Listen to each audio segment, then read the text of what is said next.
오늘 말씀은요, 앞의 내용과 연결해서 보아야 합니다. 화요일 우리는 그 말씀에서 무리들이 오병이어의 표징을 보는 것을 저희가 알죠. 그리고 그들은 예수님이 보이신 그 오병이어의 표징을 보고서 이 예수님이 세상에 오시기로 한 그 예언자구나 라고 생각하고 그를 왕으로 삼고자 하였다고 했습니다. 그리고 예수님을 따라다니기 시작했어요. 그런 무리들에게 예수님은 너희는 썩어 없어질 양식을 얻으려고 일하지 말고 영생에 이르는 양식을 얻기 위해 일하라. 내가 그 양식을 줄 것이다 라고 하셨습니다. 그러자 그들은 그 양식을 내게도 주십시오. 그 양식을 얻기 위해 우리가 무엇을 해야 합니까? 무엇을 하는 것이 하나님의 일을 하는 것입니까? 라고 물었을 때 예수님은 그들에게 하나님께서 보내신 일을 믿는 것이 곧 하나님의 일이다 라고 하신 것이 어제까지의 본문이에요. 거기에 연결해서 오늘 이 무리들이 다시 예수님께 물어보는 겁니다. 그렇다면 우리가 당신을 믿게 하기 위해서 당신은 무슨 표징을 보여줄 것입니까? 그러면서 그들은 모세를 들먹입니다. 모세를 들먹이면서 비교를 하면서 즉 당신을 믿게 하려면 모세가 우리에게 그 만나를 먹인 것처럼 우리를 먹이는 또 다른 표징을 보여주십시오 라고 말하고 있는 것입니다. 그런데 이 무리들이 표징을 못 봤나요? 못 봐서 못 믿나요? 아니죠. 그들은 표징을 봤습니다. 그리고 예수님이 행하신 일에 대한 소문도 많이 들었던 자들입니다. 그렇기 때문에 그 예수님을 계속 따라다니는 거 아닌가요? 그런데도 그들은 또 다른 표징을 보여서 자기들을 믿게 해보라는 거예요.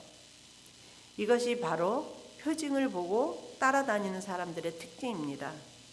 표징은 사람들의 관심을 끌어올 수는 있지만 표징을 봐야 믿겠다고 하는 사람은요, 또 다른 표징, 더 큰 그 무엇을 끊임없이 요구합니다. 그렇다면 여기서 나는 어떤가요? 우리는 어떤가요?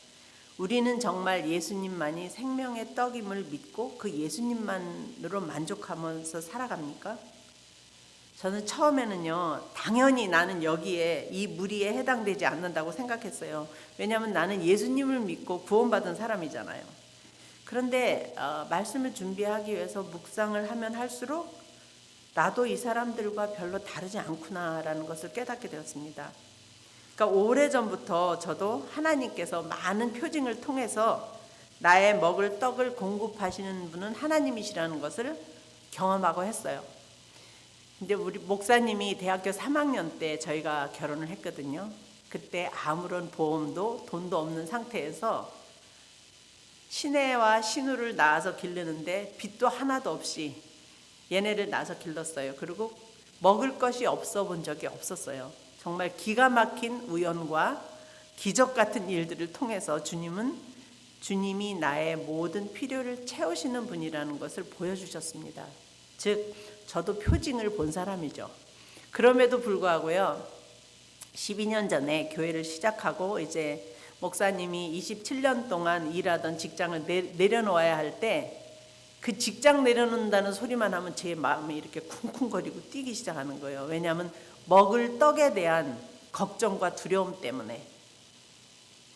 그래서 1년 동안을 하나님만을 믿지 못하고 머뭇거리고 맡기지 못하고 내려놓지 못할 때 믿음으로 순종을 하지 못하니까 주님은 제가 하나님만을 믿을 수밖에 없는 어떤 상황으로 몰고 가시고 결국은 주님만이 나의 모든 공급처이시고 해결자라는 것을 인정할 수밖에 없었고 내려놓을 수밖에 없었어요. 그리고 지난 11년간 정말 하나님은 저희를 부족하게 하시지 않았어요. 한 번도 부족했던 적이 없던 것 같아요. 그런데요, 참 신기한 건 그럼에도 불구하고 여전히 저는 제 모습을 보면요, 매일의 삶 속에서 주님을 온전히 신뢰하고 믿지 못하고 있는 그 무리 속에 서 있는 제 모습을 보게 된 거예요. 마치 또 다른 표징을 보면 전적으로 주님만을 믿을 것 같은 그런 모습을 하고 거기에 서 있더라고요. 여전히 나의 배고픔을요, 주님이 아닌 다른 것으로 채우려 할 때도 있고요, 나의 갈증을 다른 것으로 해결하려고 할 때가 있음을 인정할 수밖에 없었어요. 예수님만이 나의 생명의 떡이시고 영원한 생수라는 것을 믿지 못할 때가 많다라는 것을 고백할 수밖에 없었습니다. 여러분, 사람에게는요, 육신의 배고픔과 영적인 배고픔이 있어요. 육신의 배고픔을 위해서 우리는 음식을 먹어야 돼요. 육신의 니드가 있거든요. 그런데 영적인 배고픔을 위해서도 우리는 음식을 먹어야 한다는 거예요. 우리는 영과 육을 둘 다 가지고 있기 때문에 이 두 가지가 다 필요합니다. 육신의 배고픔은요, 사람을 슬프게 하고 비참하게 할 수 있어요. 그러나 더 비참한 것은 뭔지 아세요? 영적인 굶주림이에요. 인간은 육체가 배고픈 것처럼요, 영적인 배고픔도 있어요. 사랑에 배고프고요, 인정받는 것에 배고프고 진리에 배고픕니다. 이렇게 영적인 그 굶주림 속에 있을 때요, 사람들은 자기가 왜 인생을 살아가야 되는지, 무엇을 위해 사는지, 삶의 목적과 방향을 잃게 되고 참된 영혼의 기쁨과 만족을 느낄 수가 없는 거예요. 그래서 이런 갈증과 욕구를 채우기 위해서 사람들은 미를 추구하기도 하고요. 여자들은 또 친구를 찾기도 하고, 그 다음에 어떤 사람은 철학을 공부하기도 합니다. 진리를 찾기 위해서. 그러나 이런 영적인 굶주림은요, 영의 양식의 근원 되시고 영의 양식을 줄 수 있는 예수님 외에는 그 누구도 그 무엇도 해결해 줄 수 없다는 거죠. 그래서 예수님은 우리에게 오늘 내가 생명의 빵이고 생수의 근원이다 라고 말씀하고 계신 거예요.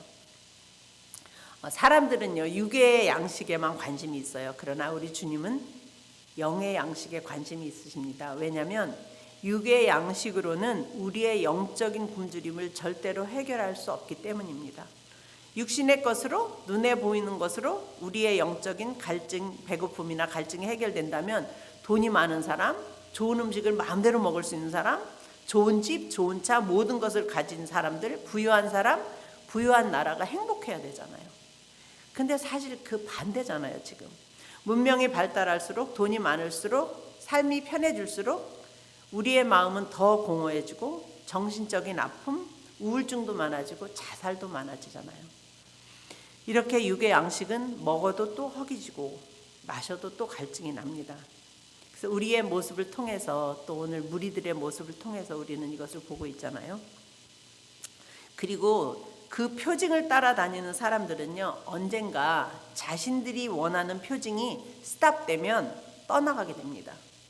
예수님을 왕으로 삼으려고 따라다녔던, 열광하면서 따라다녔던 그들이 예수님이 더 이상 표징이 아닌, 그들이 원하는 표징이 아닌 영적인 빵, 영원한 생명을 주시려고 하자 돌아서 버려요.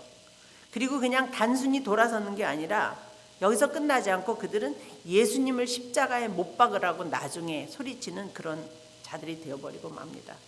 그러니까 우리가 영혼을 섬기면서도 이런 일들을 좀 경험하게 되는 것 같아요. 처음에 목장과 교회에 올 때는요, 우리들의 섬김과 그들의 니드를 채워주는 그런 관심을 통해서 그들이 목장에 관심을 갖게 되고 목장에 오게 됩니다. 그러나 그들이 여기서 계속 또 다른 섬김과 나의 니드만을 위해서 목장과 교회에 나오게 된다면요, 그런 분들은 결국 떠나게 되더라고요. 섬김과 잘 해주는 모든 것은요, 그들의 영적인 문제를 해결해 줄 수 없고 만족을 줄 수 없어요. 오늘 예수님이 그러셨던 것처럼 언젠가는 그들의 영적인 배고픔을 볼 수 있게 해줘야 되고요. 그 다음에 영생의 빵이 되시고 생수의 근원 되신 예수님을 믿게 도와주고 도전하고 이끌어가는 것이 우리의 역할이라는 것을 오늘 말씀을 통해서 보게 됩니다. 그래서 오늘 말씀을 통해서 우리 모두 주님의 그 음성을 마음으로 듣기 원합니다. 내가 생명의 떡이다. 내가 생수의 근원이다. 내게 오는 사람은 결코 줄이지 않을 것이고 나를 믿는 자는 다시는 목마르지 않을 것이다. 이 말씀을 우리 마음에 새기기 원합니다. 그리고 또 다른 한 가지 말씀은 38절에서 40절인데요. 예수님께서 이 땅에 오신 목적은 하나님의 뜻을 행하기 위함이고 하나님의 뜻은 한 사람도 잃지 않고 모두 살리는 것이다 라는 말씀입니다. 예수님이 오신 목적과 예수님을 이 땅에 보내신 하나님 아버지의 목적이 영혼을 살리는 것이라면 우리의 삶의 목적 역시 당연히 영혼을 살리는 일이 되어야 되지 않겠습니까? 그러니까 우리가 인생을 살아갈 때요, 목적을 알고 살아간다는 건 너무 중요한 것 같아요. 여행을 할 때도 어떤 목적지를 알고 갈 때 그것을 위해 준비하고 그쪽으로 나아가게 되잖아요. 그래서 우리의 섬김이나 매주 모이는 목장 모임이나 이 모든 것의 중심, 초점은 단 한 가지, 영혼을 살리는 것이라는 것을 늘 생각하며 살아야 한다는 것을 오늘 말씀을 통해서 또 한번 깨닫게 됩니다. 저는 오늘 말씀을 통해서 두 가지를 마음에 새기기로 결단하기로 했습니다. 우리의 관심을 세상의 것, 표징을 구하는 것으로부터 주님께로 돌려서 주님을 바라보고 주님으로 채워야 한다는 것. 믿음은, 요한복음에 나오는 믿음은요, 동사고 현재 진행형입니다. 믿음은 믿고 또 믿는 것입니다. 그리고 주님께로 나아가는 것 역시 나아가고 또 나아가고 또 나아가는 거죠. 우리의 마음과 생각을 주님의 말씀, 주님으로 채우는 것이죠.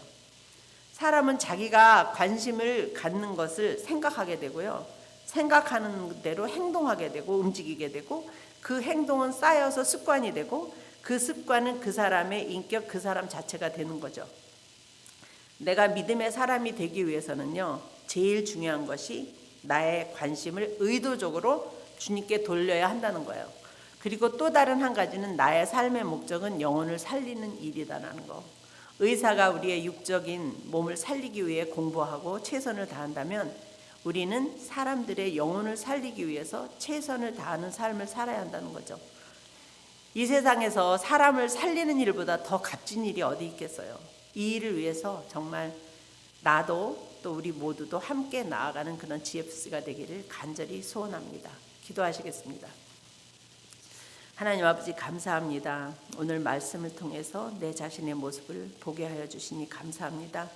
하나님, 주님께서 주시는 그 표징, 또 다른 어떤 것을 보는 게 아니라 주님 자체를 바라보기 원합니다. 영원한 우리의 생명이 되시고 생수가 되신 그 주님을 바라보기 원합니다.